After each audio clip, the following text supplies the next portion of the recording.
ವೈದ್ಯರ ತಂಡ, ಹೃದಯ ರೋಗ ತಜ್ಞರಾದಂಥ ಡಾಕ್ಟರ್ ಮಂಜುನಾಥ್, ನರರೋಗ ತಜ್ಞರಾದಂಥ ಡಾಕ್ಟರ್ ನಾರಾಯಣ್ ಪಂಜಿಯವರು, ಮತ್ತು ನಮ್ಮದು ಅನಸ್ತೇಷಿಯಾ ಎಮರ್ಜೆನ್ಸಿ ಟೀಮು ಎಲ್ಲ ನಮ್ಮ ಲೇಟೆಸ್ಟ್ ಟೆಕ್ನಾಲಜಿ ಅಡ್ವಾನ್ಸ್ಡ್ ಒಳಗೆ ಅತ್ಯಂತ ಪ್ರಯತ್ನ ಮಾಡಿದ್ವಿ. ಯಾವುದೇ ಪ್ರಯೋಜನ ಆಗುವ ಸ್ಥಿತಿಯಲ್ಲಿ ಇಲ್ಲ ಅಂತ ಹೇಳಲಿಕ್ಕೆ ನಾನು ವಿಷಾದ ಪಡಿಸ್ತೀನಿ.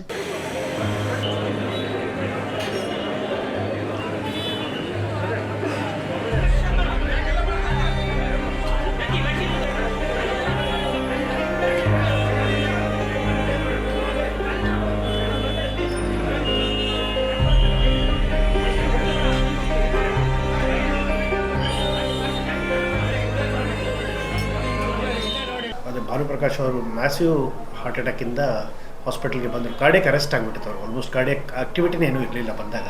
ಪಲ್ಸು, BP, ಹಾರ್ಟ್ ರೇಟು ಏನೂ ಇರಲಿಲ್ಲ, ಎಲ್ಲ ಝೀರೋ.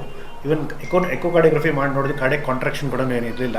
ಬಟ್ ಸ್ಟಿಲ್ ನಾವು ಡಿಫಿಬ್ರಿಲೇಟರಿ ಶಾಕ್ ಎಲ್ಲ ಕೊಟ್ವಿ ಅವ್ರಿಗೆ. DC ಶಾಕು ಮತ್ತು ಕಾರ್ಡಿಯೋಪಲ್ಮನರಿ ರಿಸಕ್ಸೇಷನ್ ಅಂತ ಮಾಡ್ತೀವಿ, CPR ಅಂತ. ಚೆಸ್ಟ್ ಕಂಪ್ರೆಷನ್ಸು, ಇಂಜೆಕ್ಷನ್ಸು ಎಲ್ಲ ಮಲ್ಟಿಪಲ್ ಮೆಡಿಸಿನ್ಸ್ ಎಲ್ಲ ಕೊಟ್ಟರು. ಬಟ್ ಅವರು ವೆಂಟಿಲೇಟರ್ಗೆಲ್ಲ ಹಾಕಿ ಎಲ್ಲ ಆಕ್ಸಿಜನೇಷನ್ ಎಲ್ಲ ಇಂಪ್ರೂವ್ ಮಾಡಿದ್ವಿ. ಬಟ್ ಅವರು ಹಾರ್ಟ್ ಏನೂ ಎದಕ್ಕೂ ರೆಸ್ಪಾಂಡ್ ಮಾಡಲಿಲ್ಲ.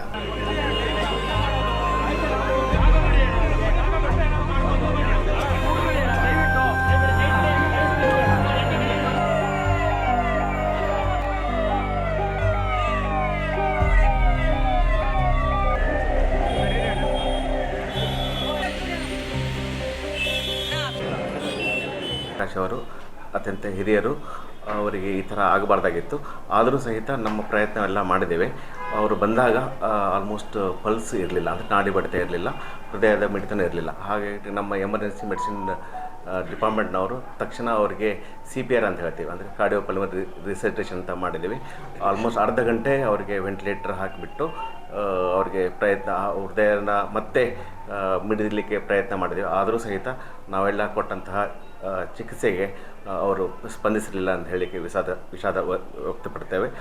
ಇಡೀ ಕರ್ನಾಟಕ ರಾಜ್ಯದ ಕಾರ್ಯಕರ್ತರ ನಿಷ್ಠೆಯ ಕೊಂಡಿ ಭಾನುಜ್ ಪ್ರಕಾಶ್ ಅವರು. ಇವತ್ತು ನಾನು ಬಂದು ಶಿವಮೊಗ್ಗಕ್ಕೆ 40 ವರ್ಷ ಆಗಿದೆ. ಬಹುಶಃ ನನ್ನ ರಾಜಕೀಯ ಬದುಕಿಗೆ ಬಹಳ ದೊಡ್ಡ ಒತ್ತನ್ನು ಕೊಟ್ಟು, ಸ್ಫೂರ್ತಿಯನ್ನು ಕೊಟ್ಟು ಬೆಳೆಸಿದವರು ಭಾನುಜಿಯವರು. ನಮ್ಮೆಲ್ಲ ಕಾರ್ಯಕರ್ತರಿಗೆ ರಾಜಕೀಯ ಕ್ಷೇತ್ರದಲ್ಲಿ, ಸಾಮಾಜಿಕ ಕ್ಷೇತ್ರದಲ್ಲಿ ನಾವು ಹೇಗೆ ಬದುಕಬೇಕು, ಹೇಗೆ ಬಾಳಬೇಕು, ಯಾವ ರೀತಿ ಕೆಲಸ ಮಾಡಬೇಕು, ಯಾವ ನಿಷ್ಠೆಯನ್ನು ನಾವು ಹೊಂದ್ಕೊಳ್ಬೇಕು ಅನ್ನೋದನ್ನು ಕಲಿಸಿಕೊಟ್ಟಂಥ ಗುರುಗಳು ಅವರು ನಮಗೆ. ಪ್ರತಿಯೊಂದು ಕಾರ್ಯಕರ್ತರ ಮನಸ್ಸಿಗೆ ನೋವಾದಾಗ ಒಬ್ಬೊಬ್ಬರನ್ನು ಮಾತಾಡಿಸಿ ಅವರಿಗೆ ಸಮಾಧಾನ ಮಾಡುವಂಥ ಮೇರು ಪರ್ವತದ ವ್ಯಕ್ತಿತ್ವ ಅವರದು. ಇವತ್ತು ಬಹಳ ಒಳ್ಳೆ ಪುಣ್ಯವಂತ ಸಾವು ಅವರು ಪಡೆದುಕೊಂಡಿರ್ಬೋದು. ಸೋಮವಾರ ಎಲ್ಲರೂ ಹೇಳ್ತಾಯಿದ್ರು, ಬಹುಶಃ ಒಂದು ವ್ಯಕ್ತಿ ಬಹಳ ಪುಣ್ಯವಂತ, ಒಂದು ಸಾಮಾಜಿಕ ಕ್ಷೇತ್ರದಲ್ಲಿ ಒಂದು ಸಂಘಟನೆಯಲ್ಲಿ ತನ್ನನ್ನು ತಾನು ಗುರುತಿಸಿಕೊಂಡು ಆ ಸಂಘಟನೆಯಲ್ಲಿ ಹೋರಾಟದ ಮುಖಾಂತರ ಮೇಲ್ಚಾವಣಿಗೆ ಬಂದು ಹೋರಾಟ ಮಾಡ್ತಾ ಪ್ರಾಣವನ್ನು ಬಿಟ್ಟಂಥ ಮೇರು ಪರ್ವತದ ವ್ಯಕ್ತಿತ್ವ ಭಾನುಜಿಯವರದು. ಇವತ್ತು ನಾವು ಡಾಕ್ಟರ್ ವಿ ಎಸ್ ಆಚಾರ್ಯ ಕೂಡ ನನಗೆ ಇವತ್ತು ನೆನಪು ಬರ್ತಾ ಇದ್ದಾರೆ. ಅವರು ಇದೇ ರೀತಿ ಕಾರ್ಯಕ್ರಮ ಮಾಡ್ತಾ ನಮ್ಮನ್ನು ಬಿಟ್ಟು ಹೋಗಿದ್ದರು. ಇವತ್ತು ಭಾನುಜಿ ಕೂಡ ಹೋರಾಟ ಮಾಡ್ತಾ ಒಂದು ಸೂಚನೆಯನ್ನು ಈಗ ಮಾತಾಡಿದಷ್ಟೇ ನಾನು ಅವರ ಹತ್ರ. ಜಸ್ಟ್ ಹೇಳಿದರು, ಮೌನಾಚರಣೆ ಮಾಡೋಣ, ಭಜನೆ ಮಾಡಿದರು. ಮೌನಾಚರಣೆ ಮಾಡ್ತಾ ಒಂದು ಮಾತು ಹೇಳಿದರು ಅವರು.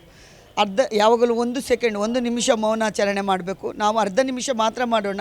ನಾವು ಕಣ್ಮುಚ್ಚಿ ಕೂತ್ರೆ ಮತ್ತು ಕಾಂಗ್ರೆಸ್ನವರು ಇಡೀ ರಾಜ್ಯವನ್ನು ಮುಗಿಸಿ ಬಿಡ್ಬೋದು. ಆದ್ದರಿಂದ ನಾವು ಅರ್ಧ ನಿಮಿಷ ಮಾಡಬೇಕು ಮಾತ್ರ, ಅದಕ್ಕಿಂತ ಹೆಚ್ಚು ಮಾಡಬಾರ್ದನ್ನೋ ಉಲ್ಲೇಖ ಮಾಡಿದರು.